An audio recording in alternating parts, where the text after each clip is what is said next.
live in a community that I see young kids walking down the street by themselves, where there's a lot of crime. A young man was shot in the front yard of my church, murdered, and it breaks my heart. And I'm like, how can I break the cycle of crime and poverty in my neighborhood? Our schools are a sum total of the community in which they rest. So whatever's going on in the community happens in the schools.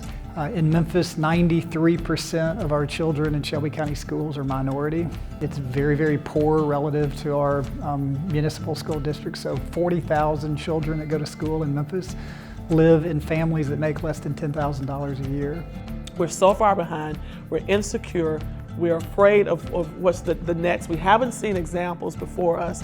I'm concerned. I fight for this because I'm concerned.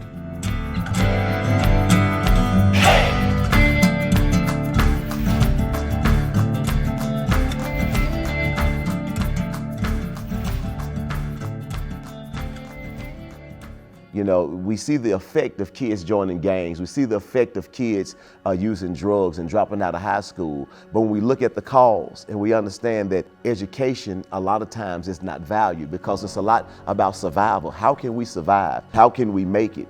And so I think when you're faced with that, education is on the back burner. They don't have what they need.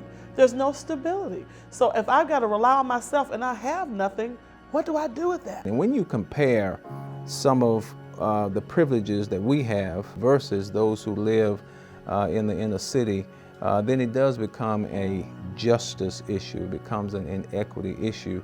Right? Do we care as much about our neighbors' children's education as we care about our own children's education? And it isn't apparent that we do. It is underneath that vision that it's a huge injustice. Christians are called to fight against injustice. And we can do that in very public areas, even in public education.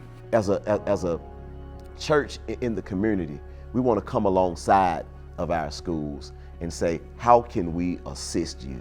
So before we go do missions in Africa or Europe or Brazil or Asia, we need to start in our backyards. There are schools in our backyards that require the love of Jesus Christ, the empowerment of sharing our talents and gifts to young people who are in desperate need of life. Education gives hope, right? The civil rights leaders of the 60s said education is the gatekeeper to citizenship. Meaning if you don't have an education, you can't be a fully participating member of society. If they can't read and comprehend what they're reading, they're not going to do well in math.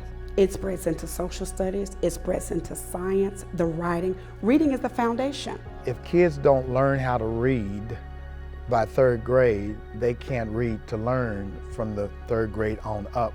Because it's been proven that 2/3 of children that do not learn how to read by the end of fourth grade will end up in prison or on welfare.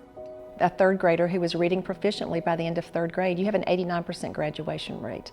So chances are that child would graduate and would be ready for either a career or post-secondary school. There's a sense of urgency that if we're going to have every third grader in our district reading on grade level by the end of third grade, the work has to start prior to that child entering third grade.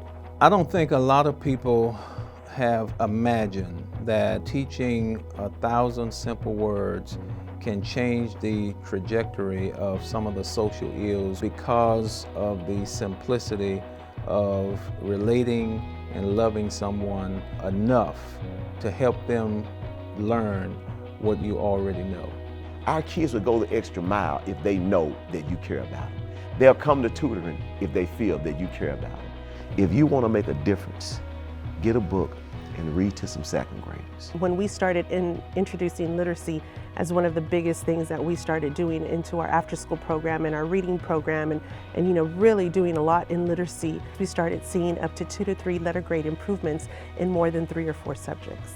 I can give a kid a chance to go and learn and get an education. I can give a kid a way out of the ghetto by teaching them how to read. That's it. Anybody can give 1 hour once a week to touch a child's life and literally change the educational trajectory of that child's life. The need is great.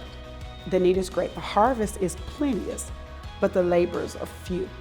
If we could get a volunteer for every non-reader in the city, imagine the success that same group of children will experience throughout their educational career. There is a path of support. We're just looking for people who are willing to help. Small, medium, big, together. And Jesus is just waiting on us to link our churches up, to link our efforts up, so that we can pull in these kids who need to learn how to read.